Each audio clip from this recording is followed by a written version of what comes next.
धर्म ग्रंथों की समीक्षा की नहीं बल्कि प्रायश्चित करने की जरूरत है। संघ प्रमुख को समीक्षा करनी है तो अपनी मानसिकता की करें।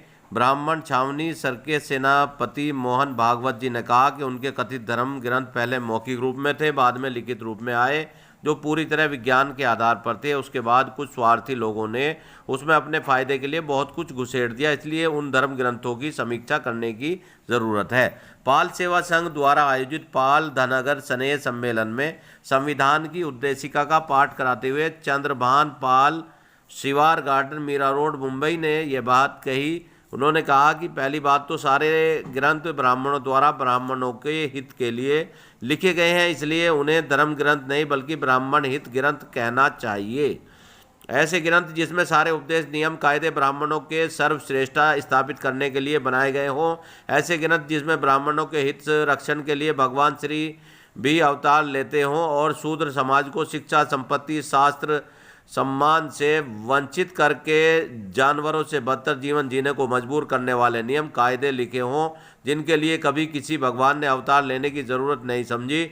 जिन ग्रंथों के नियमों के कारण सती प्रथा बनी, जिसमें लाखों महिलाओं को मृत पति की चिता पर जिंदा जला दिया गया, उन्हें बचाने के लिए किसी भगवान ने अवतार लेने की ज़रूरत नहीं समझी। जिस कुप्रथा को रोकने के लिए अंग्रेजों को कानून बनाना पड़ा, उस कानून का धर्म के नाम पर विरोध करने वाले यही ब्राह्मण ही थे, जिनके लिए ब्राह्मण ग्रंथों के अनुसार भगवान बार बार अवतार लेता रहा।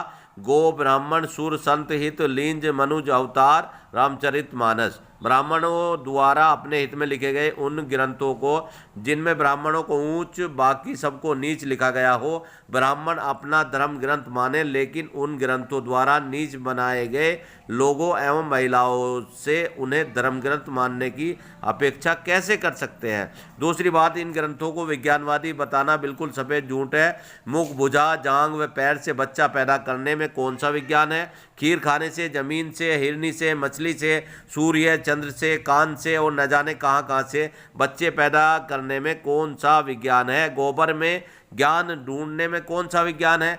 गौमूत्र पान में कौन सा विज्ञान है? पत्थर की मूर्तियों में ईश्वर की प्राण प्रतिष्ठा करने में कौन सा विज्ञान है? काल्पनिक स्वर्ग, नरक, देवी देवता, पूर्व जन्म, पुनर्जन्म, मोक्ष, उद्धार आदि हवा हवाई बातों में कौन सा विज्ञान है? जीवित मृत संतों की मूर्ति लगवाकर उनसे झोली भरने का प्रचार करके अपनी झोली भरने में कौन सा विज्ञान है? चंद्रभान पाल, BSS पाल सेवा संघ द्वारा आयोजित पाल धनगर स्नेह सम्मेलन में संविधान की उद्देशिका का पाठ कराते हुए चंद्रभान पाल।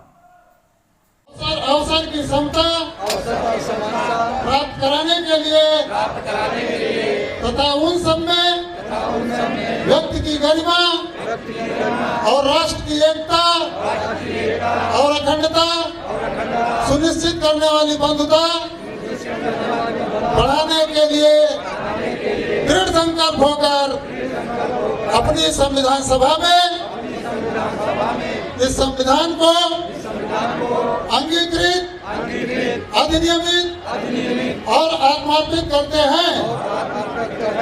जय संविधान, जय संविधान, जय लोकतंत्र, जय लोकतंत्र, जय भारत, जय भारत। मैं कहूँगा संविधान की रक्षा कौन करेगा? आप बोलेंगे हम करेंगे, हम करेंगे। संविधान की रक्षा कौन करेगा? हम करेंगे, हम करेंगे। संविधान की रक्षा कौन करेगा? हम करेंगे, हम करेंगे। लोकतंत्र की रक्षा कौन करेगा? हम करेंगे, हम करेंगे। लोकतंत्र की रक्षा कौन करेगा? हम करेंगे, हम करेंगे। बहुत बहुत धन्यवाद। इंकलाब जिंदाबाद। जय पाल समाज। पाल सेवा संघ के लिए चैनल समाधान 24 को सब्सक्राइब करें।